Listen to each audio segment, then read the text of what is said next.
os pais da Igreja cristã. Quando lemos o livro de Atos dos Apóstolos, aprendemos que as decisões dos seguidores de Yeshua eram tomadas de uma forma democrática.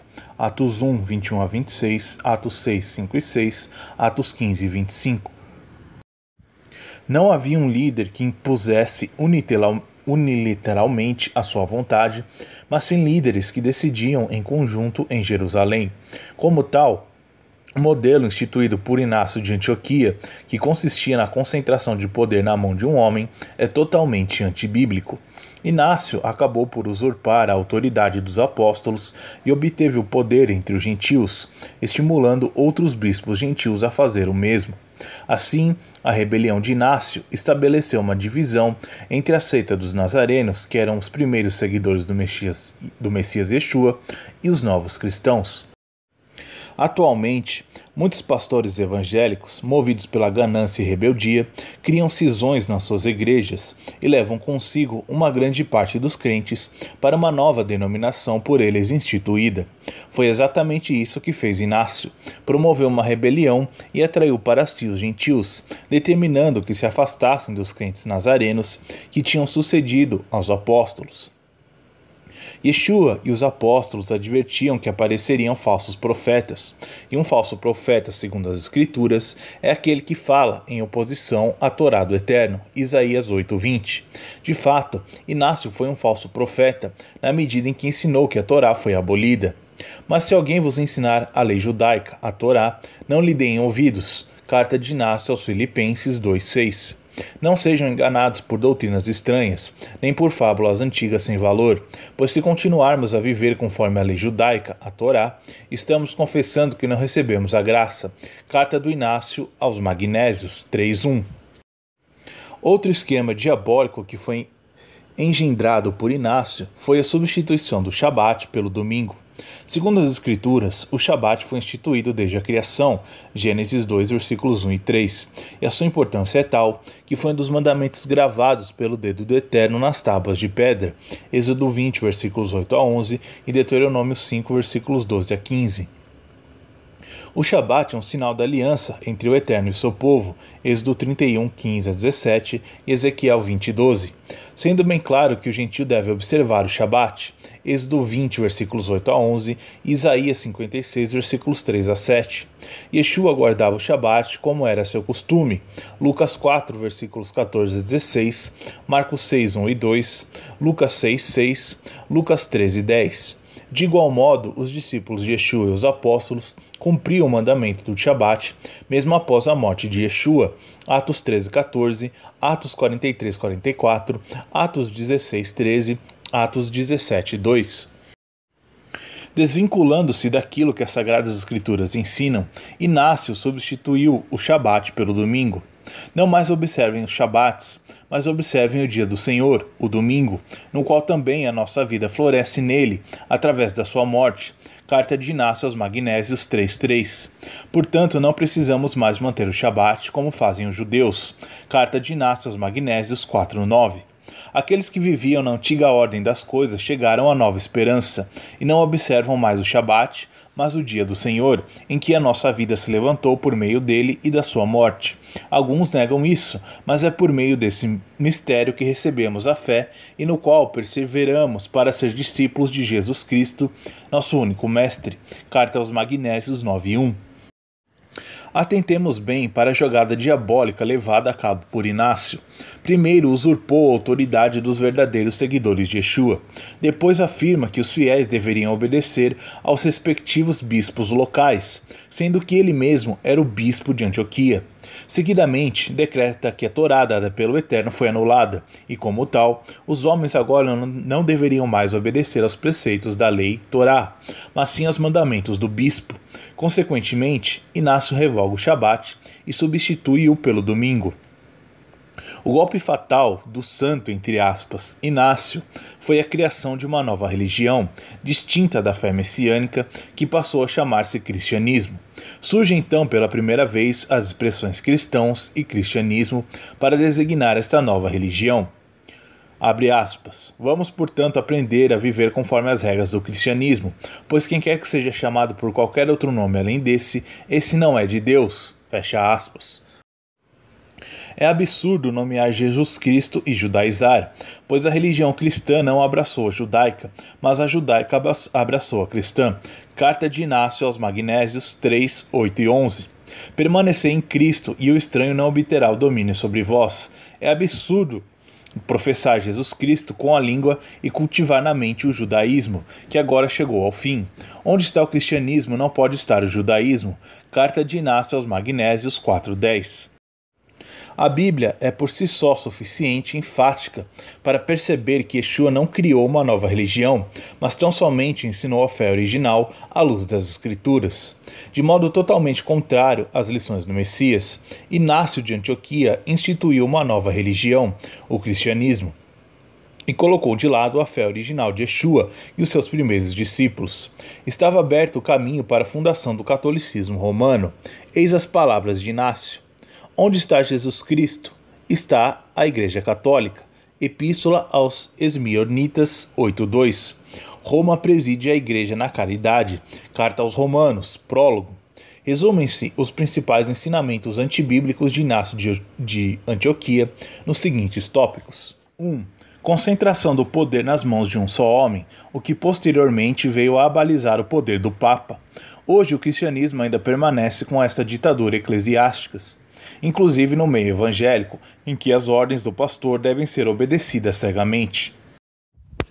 2. Decretação de que a Torá do Eterno foi abolida. É lastimável que a maioria dos cristãos acredite que a lei acabou.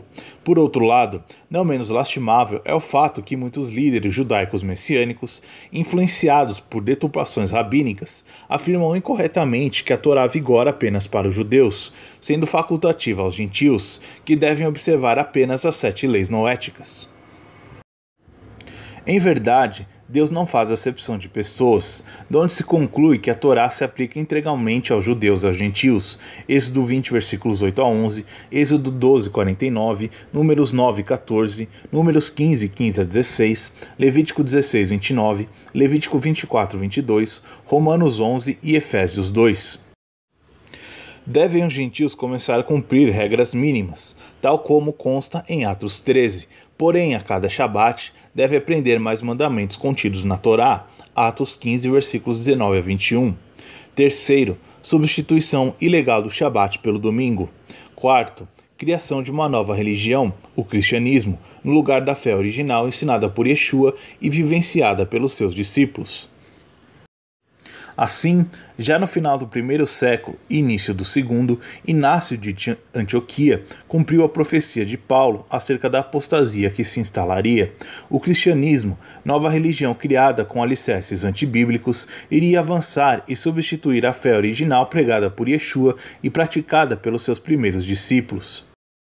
Aconselhamos ao ouvinte a pesquisar mais sobre Inácio e outros chamados pais da igreja e saiba por que as igrejas são tão diferentes do modelo que vemos no livro de Atos dos Apóstolos. Marcião. As heresias continuam. Após a rebelião de Inácio, a expansão do cristianismo contou com outro nocivo ingrediente implementado por Marcião de Sinope, no ano 85 a 160 d.C., um influente bispo do cristianismo primitivo. Enquanto os primeiros seguidores de Yeshua usavam o Taná, as primeiras escrituras, vulgarmente conhecido como Antigo Testamento, e os escritos apostólicos, vulgarmente conhecido como o Novo Testamento, considerando todas as escrituras como uma unidade e sem a existência de hierarquia de uma sobre a outra, Marcião foi o primeiro a inventar os termos Velho Testamento e Novo Testamento, expressões estas que não existem na Bíblia. Marcião cria na existência de 2 deuses distintos, ensinando que o Velho Testamento revelou um Deus mau, que seria o Deus dos judeus, e o Novo Testamento se manifestou um Deus bom. Na sua mente gnóstica, o Deus de Jesus seria diferente do Deus dos judeus.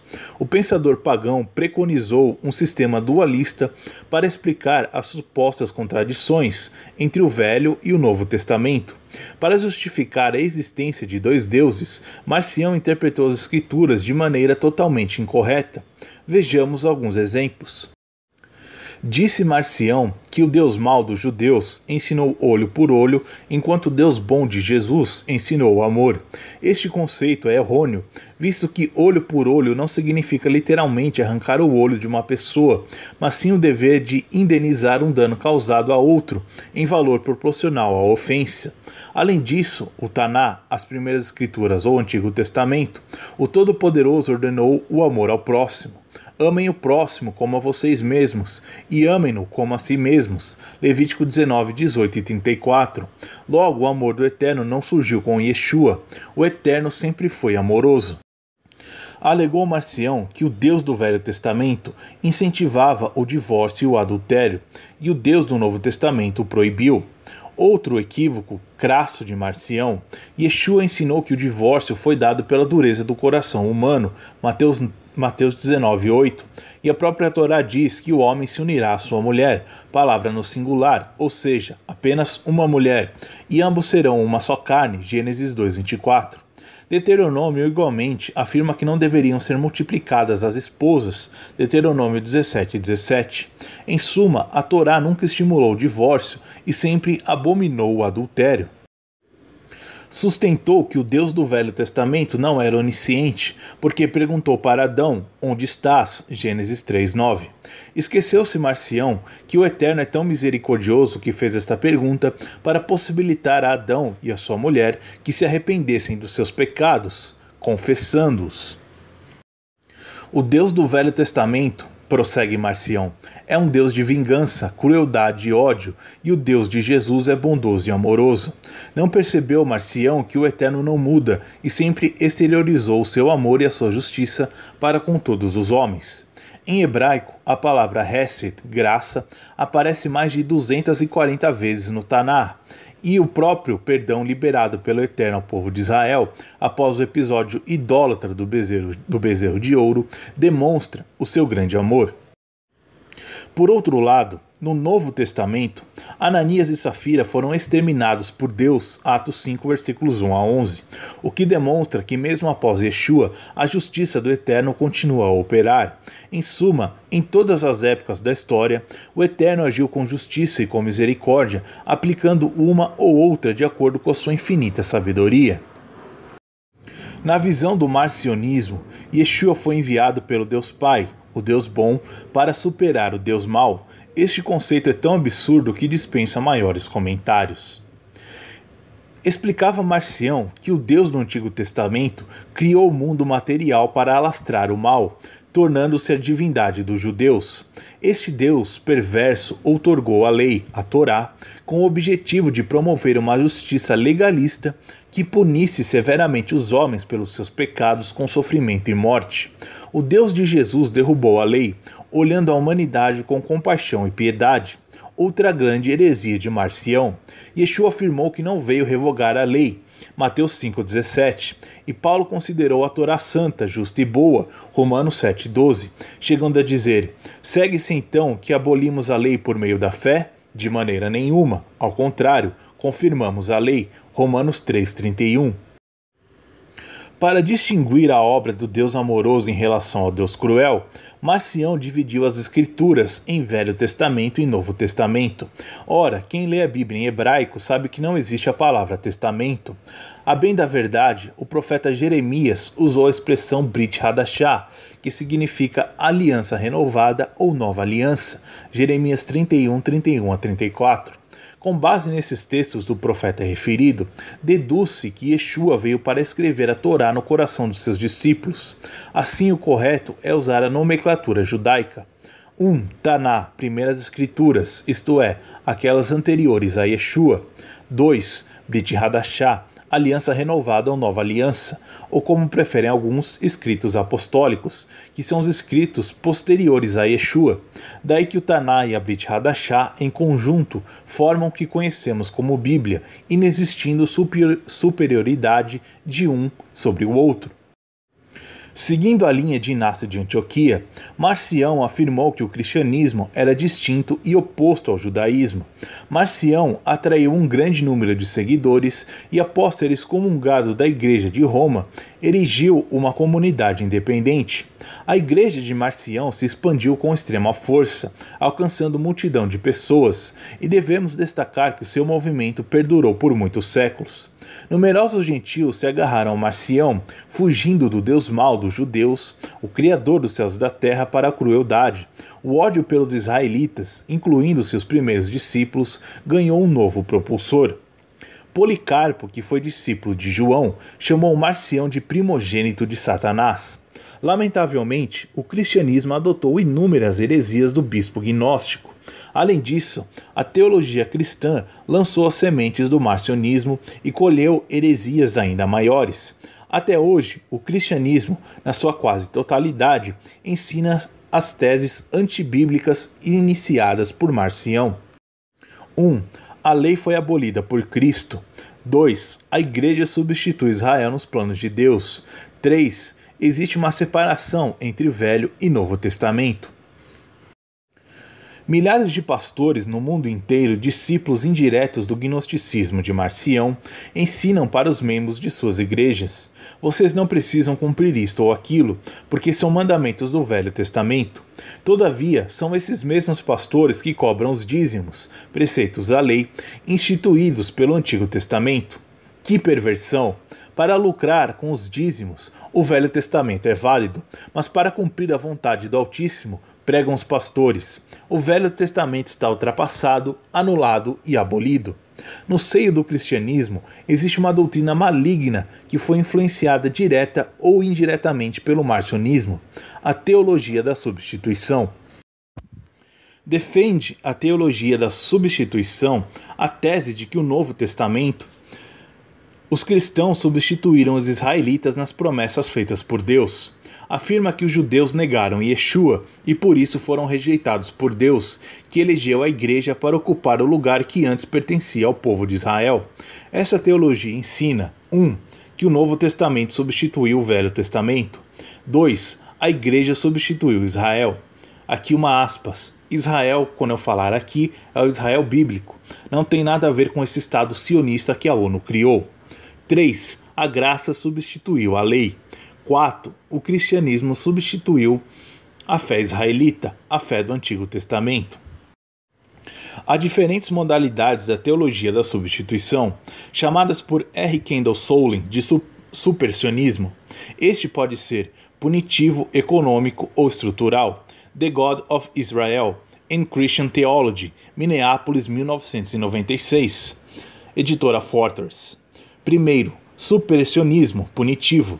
Proclama que os judeus rejeitam Yeshua como Messias e, na sequência disso, foram punidos por Deus, perdendo todas as promessas que lhe foram feitas no Antigo Testamento. Alguns defensores do supersessionismo: Hipólito de Roma, Orígenes de Alexandria e Martinho Lutero. Supersessionismo econômico. Observação: não se refere a dinheiro, mas à função. Assevera que o povo de Israel foi substituído pela igreja nos planos de Deus. Por outras palavras, Israel foi escolhido por Deus apenas para trazer Yeshua ao mundo.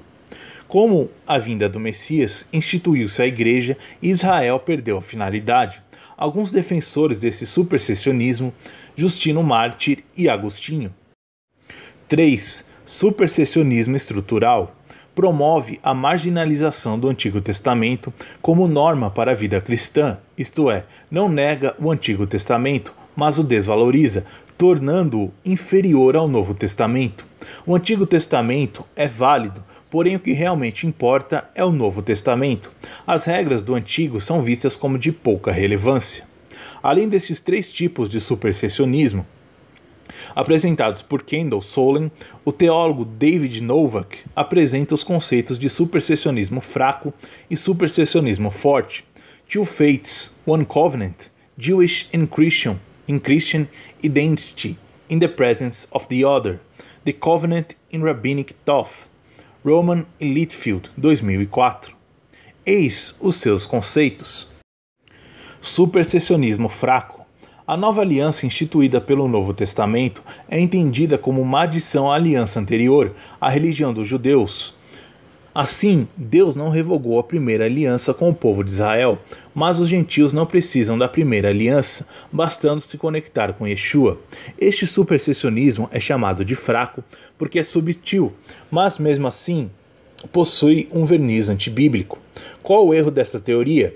O supersessionismo fraco ensina que o gentio somente precisa procurar a conexão com Yeshua, desligando-se da Torá, a primeira aliança, o que contraria os próprios ensinos do Messias, uma vez que todos eles estavam fundamentados na Torá. Mateus 5, 17 a 19. Supersessionismo forte. A nova aliança é uma substituição da aliança mosaica. Tanto o supersessionismo forte quanto o fraco estão errados. Biblicamente, a aliança renovada é uma extensão, no sentido de prorrogação, da aliança mosaica. Outra maligna herança do marcionismo foi o antinomianismo, expressão que literalmente significa contra a lei. De acordo com o Merriam-Webster Dictionary, o antinomianismo é definido como uma declaração de que, sob a dispensação do Evangelho da Graça, a lei moral é de nenhum uso ou obrigação, porque somente a fé é necessária para a salvação. Por outras palavras, as regras morais contidas na Torá são irrelevantes para a salvação. Será verdade? Será que alguém dito crente pode adorar Satanás e mesmo assim estar salvo? Será que algum crente que passa a vida toda em adultério, sem arrepender-se, herdará a vida eterna? Será que um pastor que rouba os dízimos irá para o paraíso? É claro que não.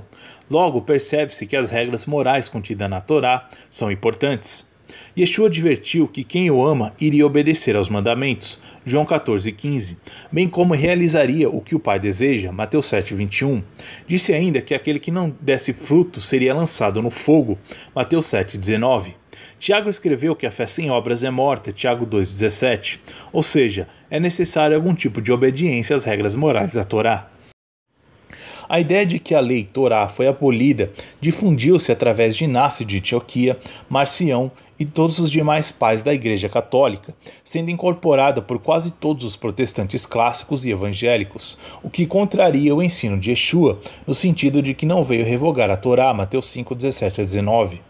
Toma-se a liberdade para reproduzir mais uma vez os relatos históricos de que os primeiros seguidores de Yeshua eram praticantes da Torá. Os nazarenos aceitam o Messias de tal maneira que eles não deixam de observar a lei antiga, Torá. Jerônimo, Commentary on Isaías, Isaías 8,14. Eles não têm ideias diferentes, mas confessam tudo exatamente como a lei Torá proclama e na forma judaica. Epifânio de Salamina, Panarion 29. Muitas pessoas não sabem que o próprio Martinho Lutero não era totalmente contrário à Torá, porque defendia a vigência das leis morais do Taná, Primeiras Escrituras, Antigo Testamento. Lutero sofreu a acusação de desprezar os preceitos morais da lei, ocasião em que afiançou. Abre aspas. Na verdade, eu muito me pergunto como veio a ser imputado a mim que eu rejeitava a lei ou 10 mandamentos, se fazem parte de minhas próprias exposições e de vários tipos sobre os mandamentos, que também são diariamente pregados e utilizados em nossas igrejas, para não falar da confissão e apologia e outros livros nossos, fecha aspas. Na sua obra Introdução aos Romanos, Lutero declarou que a fé salvadora não pode deixar de fazer boas obras constantemente. Qualquer um que não faz boas obras dessa maneira é um descrente. Assim é tão impossível separar a fé das obras como separar o calor da luz do fogo. An Introduction to St. Paul's Letter to the Romans. Comparando o pensamento dos nazarenos com Lutero, depreende-se que os primeiros defendiam a vigência total da Torá, enquanto Lutero advogou a subsistência apenas da lei moral, vigência parcial. O Machia foi contundente ao afirmar de forma contundente, no famoso Sermão da Montanha, que absolutamente nada da Torá poderia ser retirado. Não pensem que vinha abolir a lei ou o profeta. Não vinha abolir, mas confirmar. Sim, é verdade, digo a vocês, até que os céus e a terra passem, nem mesmo um jota ou um tio passará da lei, sem que tudo seja cumprido. Mateus 5, 17 a 18. Logo, a extinção total ou parcial da Torá colide com a lição de Yeshua e, neste ponto, católicos e protestantes evangélicos igualam-se como duas faces da mesma moeda. Logo após a morte de Marcião, entra em cena Tertuliano, no ano 160 a 220, autor cristão responsável por lançar as bases do politeísmo. Impressionante que Tertuliano é visto pela cristandade como um exímio escritor e teólogo, cujos ensinos foram absorvidos pela Igreja Católica Romana e posteriormente pela Reforma Protestante. Foi Tertuliano o primeiro a usar a palavra latina trinitas, trindade, para desenvolver o dogma cristão de que Deus são três pessoas diferentes: o Pai, o Filho e o Espírito Santo. Por razões óbvias, se Deus são três pessoas, então a doutrina cristã da Trindade apregou a existência de três deuses, típico exemplo de politeísmo. Para tentar disfarçar o politeísmo tão combatido pela Bíblia, o dogma trinitário sustenta que Deus é um e que, por um mistério, ao mesmo tempo são três pessoas. Vale a pena citar as palavras de Tertuliano, o pai da doutrina da Trindade. Abre aspas. Enquanto o mistério da dispensação está ainda guardado, o qual distribuiu a unidade em uma trindade, colocando em sua ordem as três pessoas, o Pai, o Filho e o Espírito Santo, três contudo, não em condição, mas em grau, não em substância, mas em forma, não em poder, mas em aspecto, ainda que em uma substância, uma condição e poder, enquanto que ele é um Deus, de onde estes três graus, formas e aspectos são reconhecidos sob o nome de Pai, Filho e Espírito Santo. Contra Praxeas, capítulo 3. Nós já tivemos a oportunidade de mostrar que o Pai e o Filho são duas pessoas separadas. Contra Praxeas, capítulo 4. Agora observe, minha asserção é que o Pai é um, e o Filho um, e o Espírito Santo um, e que eles são distintos uns dos outros. Contra Praxeas, capítulo 9. Onde, contudo, há um segundo, deve haver dois, e onde há um terceiro, deve haver três. Agora, de fato, o Espírito é o terceiro de Deus e do Filho, assim como a fruta da árvore é o terceiro da raiz, ou como o riacho do rio é o terceiro da fonte, ou o ápice do raio é o terceiro do sol. Nada, contudo, é estranho à fonte original, de onde deriva suas propriedades. Contra Praxeas, capítulo 8.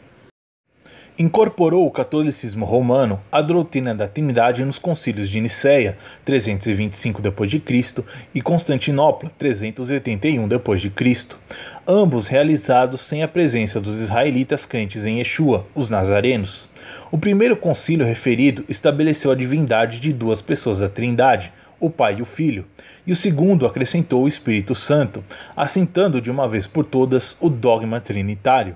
Consulte a Católica Enciclopédia, a Enciclopédia Católica, acerca do verbete Trindade, Trinity. Abre aspas. A Trindade é o termo empregado para significar a doutrina central da religião cristã, a verdade que na unidade da divindade há três pessoas, o Pai, o Filho e o Espírito Santo, sendo essas três pessoas verdadeiramente distintas uma das outras. Assim, nas palavras do credo de Atanásio, o Pai é Deus, o Filho é Deus e o Espírito Santo é Deus, e ainda não há três deuses, mas um só Deus. Nessa trindade de pessoas, o Filho é o unigênito do Pai por uma geração eterna, e o Espírito Santo procede de uma procissão eterna do Pai e do Filho. No entanto, apesar desta diferença quanto à origem, as pessoas são coeternas e coiguais.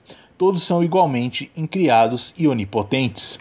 Esta, a Igreja ensina, é a revelação sobre a natureza de Deus que Jesus Cristo, o Filho de Deus, veio sobre a terra para entregar para o mundo, e que ela propõe ao homem como fundamento do seu inteiro sistema dogmático. Fecha aspas. Este conceito católico romano foi absorvido por absolutamente quase todas as denominações cristãs protestantes, salvo raras exceções. Roger Olson, o historiador evangélico, aponta que a Trindade tornou-se um conceito no seio da cristandade, abre aspas. O resultado dos dois concílios do século IV e do credo niceno promulgado é o consenso real entre os cristãos sobre o Deus adorado, três pessoas, hipóteses e uma substância, ousia ou ser. Deus é um, devido à sua essência ou substância comum, e é três pela distinção de pessoas na divindade. História das Controvérsias da Teologia Cristã, editora Vida 2004, página 192. Mas como será que pensavam os discípulos de Yeshua antes de que a Igreja Católica determinar ostensivamente o dogma trinitário? Consultando Tertuliano, o pai da Trindade, nota-se que escreveu a sua obra no século II e que nesta época a maioria dos crentes não cria na Trindade, como admite este próprio escritor. Abre aspas, o simples... De fato, não os chamarei de não sábios nem de indutos, que constituem a maioria dos crentes, ficam assombrados com a dispensação dos três em um, no sentido de que a sua própria regra de fé os afasta da pluralidade de deuses para um único e verdadeiro Deus, fecha aspas. Contra a Praxeas, capítulo 3.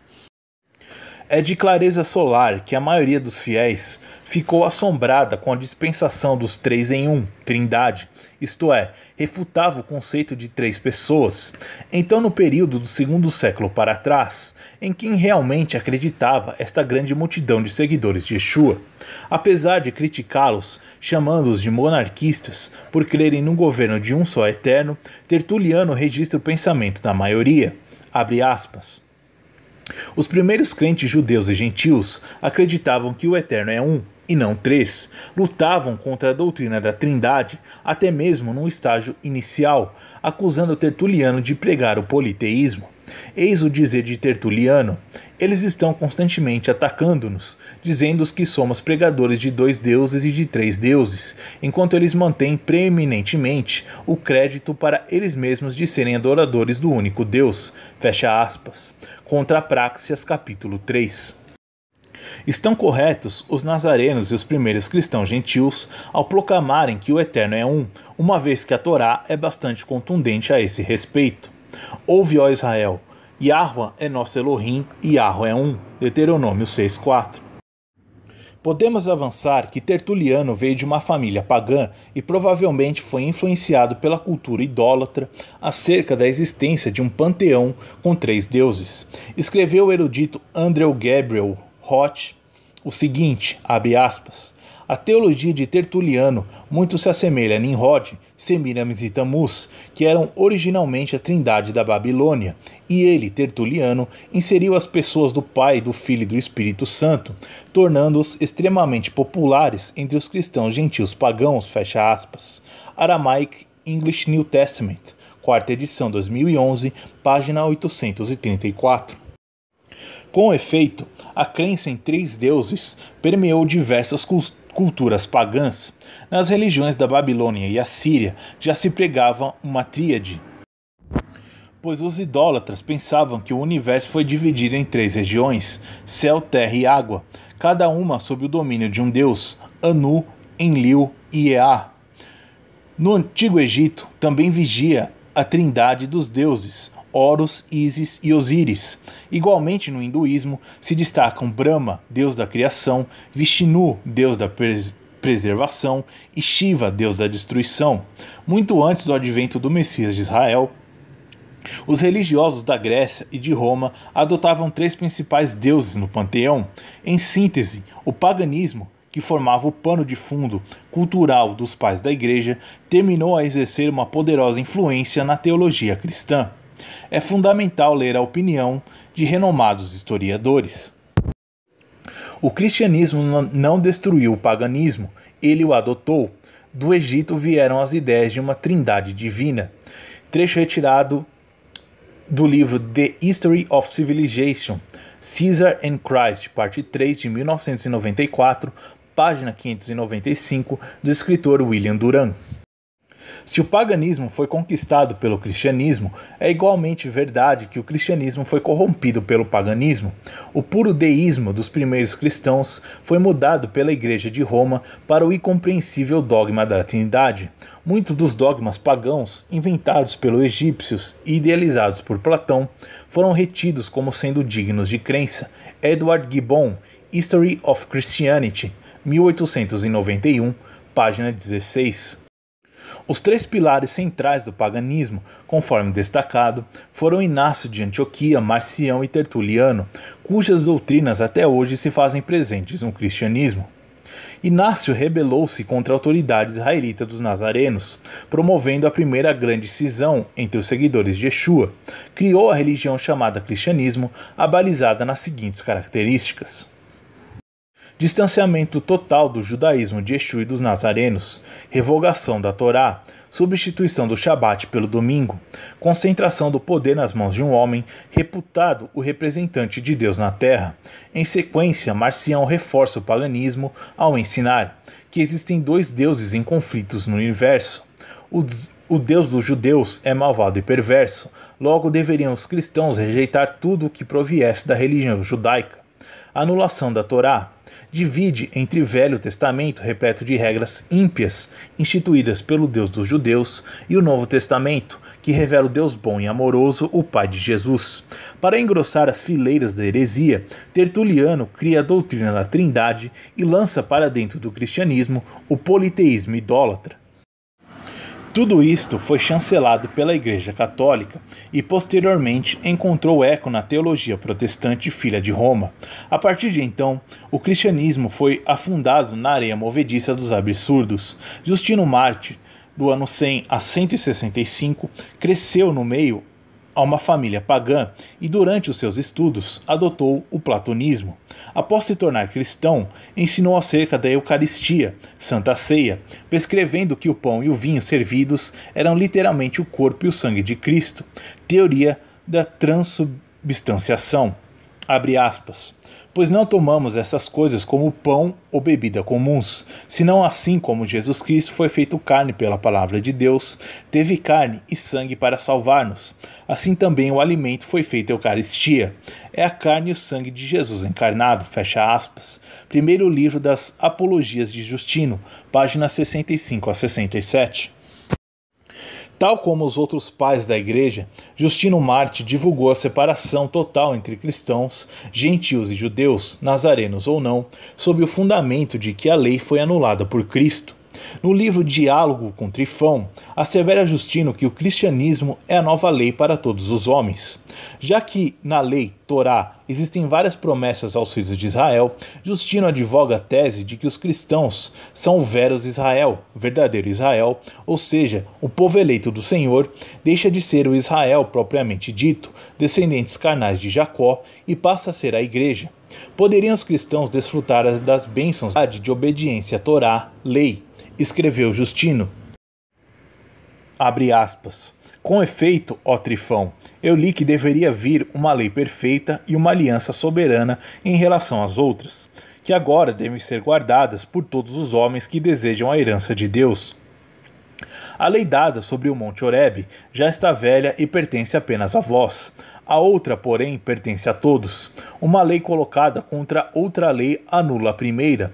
Uma aliança feita posteriormente também deixa sem efeito a primeira, fecha aspas. Diálogo com Trifão 11:2. Na visão de Justino, a lei Torá não deveria ser cumprida, pois se tornou velha.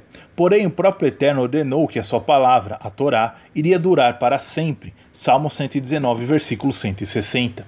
E Yeshua testificou que não veio revogar a Torá. Mateus 5, 17 a 19.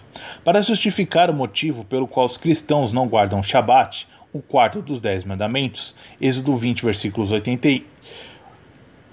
versículos 8 a 11, Justino tem a ousadia de declarar que o mandamento criado pelo Eterno deriva da iniquidade do povo judeu. Abre aspas. Também nós observaríamos essa circuncisão carnal, guardaríamos os Shabats e todas as vossas festas, se não soubéssemos o motivo pelo qual vos foram ordenadas, isto é, por causa de vossas iniquidades e da vossa dureza de coração. Fecha aspas. Diálogo com Trifão 18:2. Tendo por objetivo a separação total entre judeus e gentios, que outrora viviam em comunhão nas comunidades do caminho, Justino acusa os judeus de serem responsáveis pela morte de Cristo. Escreveu o historiador Juan Palabucena Pera o seguinte, abre aspas, mais uma vez, Justino retoma o discurso rotulante e estigmatizante ao afirmar que nem toda a água do mar seria suficiente para apagar os assassinatos cometidos pelos judeus, e ainda caracteriza os rituais prescritos na lei como incapazes de remover estes pecados, que somente poderiam ser removidos pela morte de Cristo.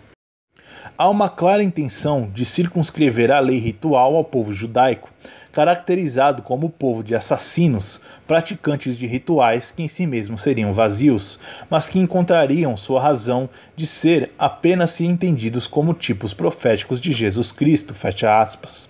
O antijudaísmo de Justino Mártir no Diálogo com Trifão, mimeografado, Vitória 2009, página 85.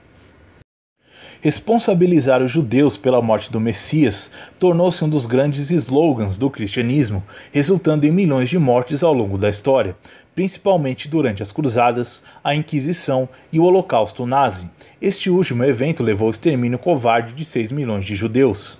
Muitos protestantes e evangélicos lavam suas mãos achando que as suas igrejas não participaram da chacina, não sabendo que Martinho Lutero incentivou o assassinato de judeus e a sua obra foi usada por Adolf Hitler ao propagar o antissemitismo no livro Mein Kampf, Minha Luta. Hitler citou expressamente a teologia de Lutero para sustentar o extermínio de judeus, enquanto eles eram exterminados pelo regime nazi, apoiado pela Igreja Católica, a Igreja Protestante calou-se covardemente. Preciosa e verídica, o provérbio popular diz: quem cala consente. Prosseguindo na manchada histórica da Igreja Cristã, Irineu de Leão, no ano 130 a 202, divulga o dogma de que Maria permaneceu perpetuamente virgem e é corredentora e salvadora ao lado de seu filho Jesus. Inicia-se a adoração à Virgem Maria, que passa a ser considerada a mãe de Deus. Maria, embora tivesse marido, ainda era virgem e, obedecendo, tornou-se causa de salvação para si e para toda a raça humana. Irineu de Leão, contra as heresias, 3:22. A Virgem Maria, sendo obediente à sua palavra, recebeu do anjo a boa nova de que ela daria a luz a Deus. Irineu de Leão, contra as heresias, 5:19:1. Apesar de ser óbvio, lembra-se que Maria, após o nascimento de Yeshua, teve relações sexuais com José, nascendo da união vários filhos e filhas. Mateus 13, versículos 53 a 56. E mais, o Eterno é o Criador e não uma criatura, donde se conclui que não existe a figura da Mãe de Deus, e tão somente a mãe terrena de Yeshua enquanto homem. Outro grande problema da Igreja Gentílica diz respeito ao abuso da interpretação alegórica.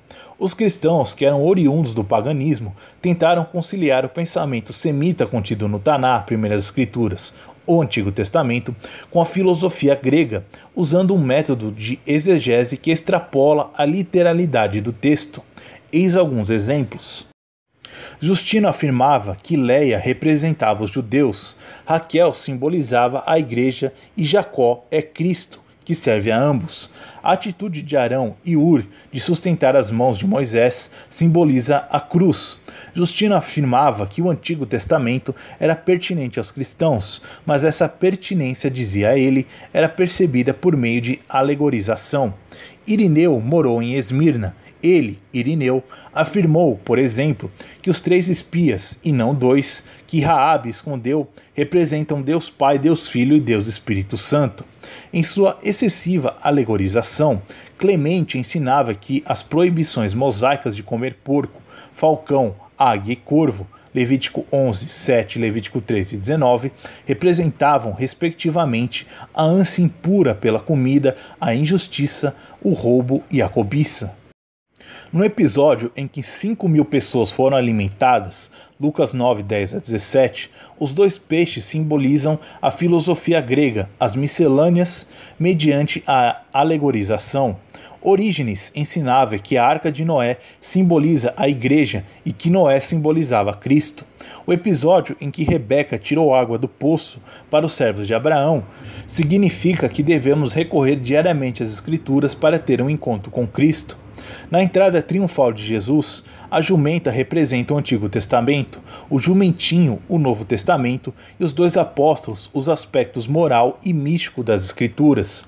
Orígenes desconsiderou a tal ponto o sentido literal e normal das Escrituras que seu estilo alegórico passou a ser caracterizado por um exagero incomum. Como disse certo autor, era fantasia desmedida.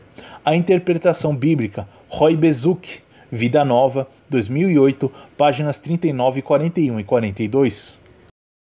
Apesar de a interpretação judaica admitir algum tipo de alegorização, esta possui limites estabelecidos e não pode se constituir em um cheque em branco, a ser preenchido ao avedrio do intérprete. O cristianismo pagão, fundado na filosofia grega, passou a deturpar as escrituras sagradas, criando fantasias que até hoje se encontram presentes. Atualmente, vários textos bíblicos são distorcidos por meio de alegorias para sustentar a maligna teologia da prosperidade que prega o acúmulo de riquezas materiais na terra através da fé em Jesus. Famosos pregadores proclamam: morreu para você ficar rico, você é o Senhor e Deus é servo para lhe dar prosperidade. Muitas riquezas são sinais de muita unção. O pobre está vivendo debaixo de maldição.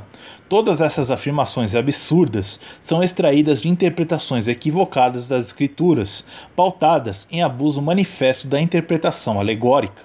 Já que a Bíblia narra inúmeras promessas do Eterno ao povo de Israel, a solução dada pelos teólogos cristãos é alegorizar o texto e dizer que onde está escrito Israel deve ser lido igreja.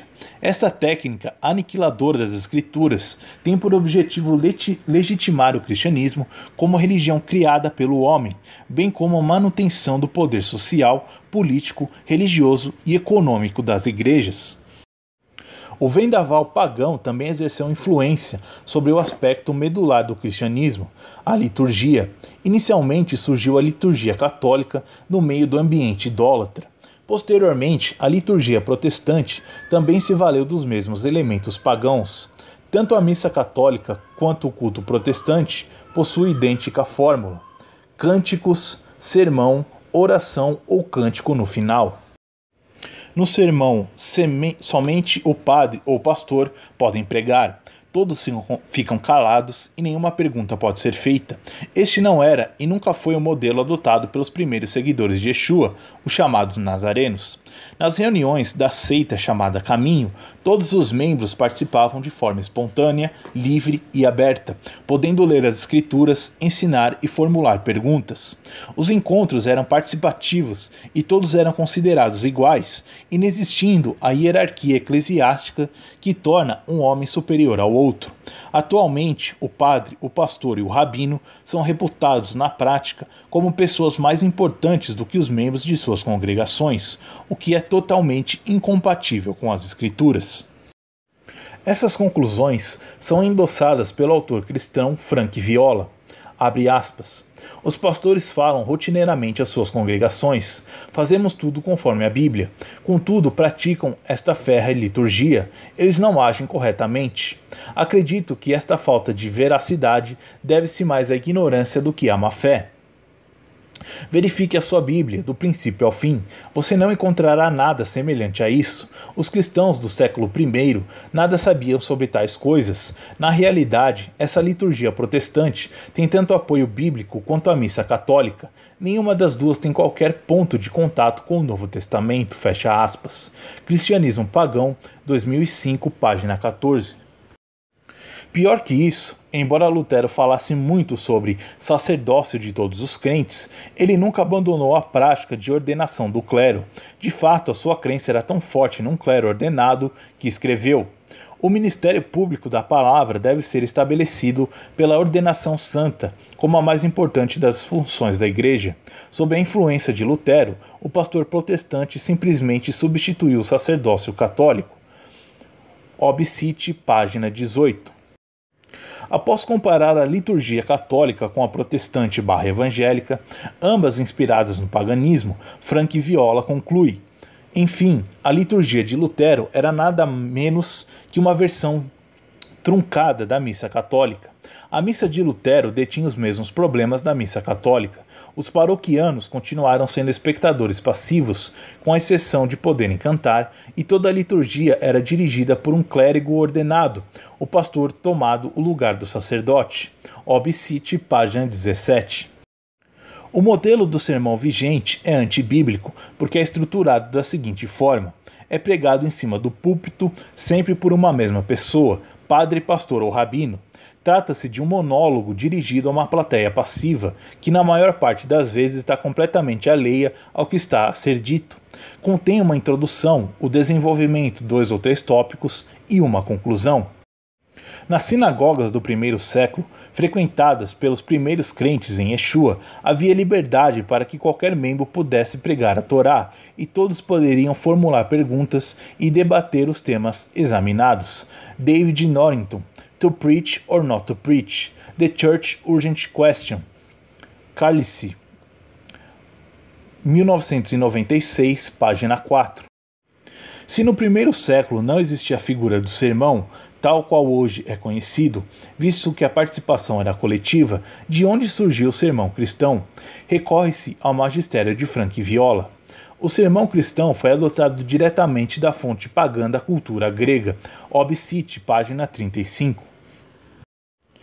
O sermão do púlpito não é o equivalente à pregação encontrada nas Escrituras. A prática do sermão não é encontrada no judaísmo do Antigo Testamento, não é encontrada no ministério de Jesus, nem na vida da igreja primitiva.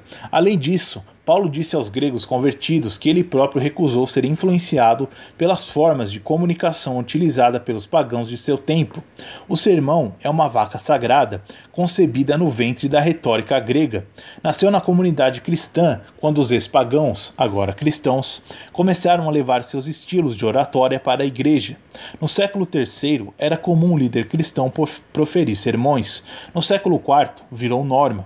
O cristianismo absorveu sua cultura circundante. Quando o pastor sobe ao púlpito, exibindo sua veste clerical e proferindo seu sermão sagrado, ele exerce o papel do antigo orador grego. Obsite, página 42. Também deriva do paganismo a obsessão cristã pelo edifício da igreja como sendo a casa de Deus. Não há nada de errado em se reunir em um local, como por exemplo uma congregação.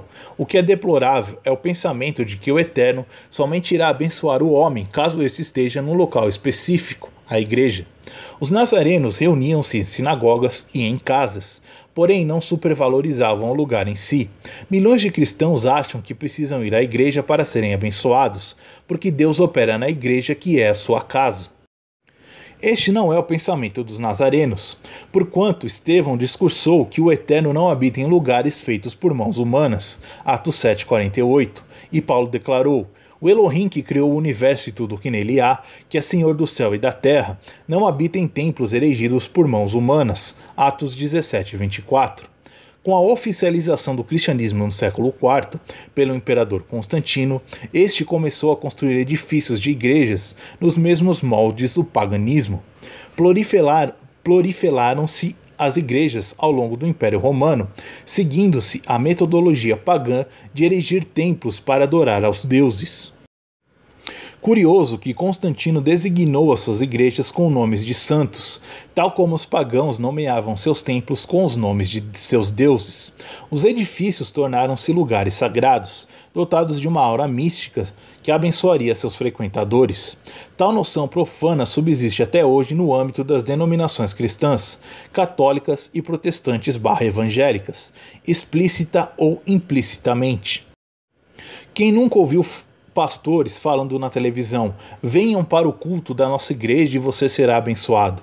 Aliás, certa vez ouvimos um evangélico dizer a outros: vocês não devem orar em casa, porque a bênção não está lá, vocês devem vir para orar nos cultos da igreja. Isto é, nada mais nada menos do que idolatria ao local do culto. Se de um lado líderes católicos e evangélicos constroem faraônicos templos, por outro, esta prática nunca foi adotada pelos nazarenos. Reconhecido como um dos maiores estudiosos da história do cristianismo, Philip Schaff escreveu que os discípulos originais de Yeshua não edificaram igrejas, concluindo: abre aspas, o Salvador do mundo nasceu em um estábulo e subiu aos céus desde um monte. Seus apóstolos e sucessores até o século III pregaram nas ruas, mercados, montes, barcos, sepulcros, cavernas, desertos e na casa dos seus convertidos. Contudo, milhares de igrejas e capelas caras foram e continuam a ser construídas em todo o mundo para honrar o Redentor crucificado, que nos dias da sua humilhação não possuía nenhum lugar onde repousar a cabeça. Fecha aspas. Considerando que este estudo não tem como objetivo a história do paganismo cristão e diante da impossibilidade de se analisar 2000 anos da história em poucas páginas, coloca-se uma pausa na narrativa. Aliás, é desnecessário relatar todas as características pagãs do cristianismo neste estudo, uma vez que as marcas heréticas descritas acima vigoram até os dias de hoje, sendo facilmente constatadas por qualquer pessoa. Coloquemos apenas algumas palavras finais. Todos os elementos pagãos referidos estão presentes tanto na teologia católica quanto na protestante/evangélica. Já que os gentios cristãos se afastaram dos nazarenos, perderam a oportunidade de aprender com os homens que receberam instruções pessoais e diretas de Yeshua ou de seus apóstolos. Todos os fundadores do cristianismo pregaram a separação entre gentios e judeus, porquanto se a união permanecesse, seria extremamente difícil que a heresia se alastrasse. No final, a fé ensinada por Yeshua e seus discípulos foi substituído pelo cristianismo pagão, cujas doutrinas são estranhas à correta interpretação das Escrituras. Atualmente, muitas pessoas estão a descobrir a verdade e retornando à verdadeira fé de Yeshua e de seus apóstolos, descartando toda e qualquer contaminação espiritual pagã que se infiltrou no corpo do Messias. Que as palavras do professor Andrew Gabriel Roth e as profecias de Jeremias possam tocar a vida dos ouvintes. O cristo-paganismo denota a assimilação do paganismo dentro do cristianismo, introduzido no mundo das igrejas pelos antimencionados e altamente venerados pós-apostólicos fundadores do cristianismo gentílico. Estes fundadores da igreja nunca conheceram os originais apóstolos, nenhum deles teve as instruções de Deus sobre justiça escritas em seus corações. De fato, estes prematuros filósofos cristãos e oportunistas não tiveram mais conhecimento em primeira mão dos ensinos de Yeshua e Paulo do que os teólogos de hoje. Porém, atualmente, ao termos acesso aos escritos semitas do Novo Testamento, podemos comparar por nós mesmos os escritos dos pós-apostólicos fundadores do evangelho cristão e ver que estão muito longe da fé original, a fé nazarena. Apesar do rude, cruel e idoso ataque contra a fé nazarena pela multidão de opositores que são ignorantes das Escrituras, está a crescer a olhos vistos o número de judeus e gentios que estão a voltar-se para o Eterno e a viver a fé em Yeshua, o Messias, que foi entregue para os justos. Claramente, há uma forte diferença entre o que os pós-apostólicos fundadores da igreja gentia ensinaram e o que os originais apóstolos do Messias viveram e ensinaram. Os movimentos messiânicos e nazarenos bem presentes nos dias de hoje é o cumprimento da seguinte profecia: Yahua, minha força e fortaleza, meu refúgio no dia da aflição. Os gentios virão a ti desde os confins da terra e dirão: nossos antepassados herdaram mentiras, vaidade e coisas sem nenhum proveito. Porventura fará um homem deuses para si, que contudo não são deuses? Portanto, eu lhes farei conhecer de uma vez por todas. Eu os farei conhecer minha mão e meu poder, e eles saberão que o meu nome é Yahua. Jeremias 16, versículos 19 a 21.